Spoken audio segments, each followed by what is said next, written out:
কক্সবাজারের আদলে সাজানো হবে চট্টগ্রাম নগরিক পতেঙ্গা সমুদ্র সৈকত। এছাড়াও চট্টগ্রামের সব সমুদ্র সৈকতের উন্নয়নে একগুচ্ছ পরিকল্পনা হাতে নিয়েছে জেলা প্রশাসন। বিভিন্ন দাবিতে রবিবার সকাল ৬টা থেকে ২০ মে সন্ধ্যা ৬টা পর্যন্ত বৃহত্তর চট্টগ্রামে কর্মবিরতি ঘোষণা করেছে চট্টগ্রাম পণ্যবাহী সড়ক পরিবহন শ্রমিক সমন্বয় পরিষদ।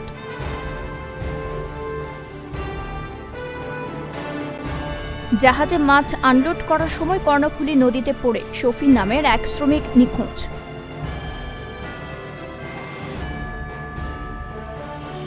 রাঙামাটির কাপ্তাই মৎস্য বিভাগের অভিযানে কর্ণফুলী নদী হতে অবৈধ ৫,০০০ মিটার কারেন্ট জাল জব্দ।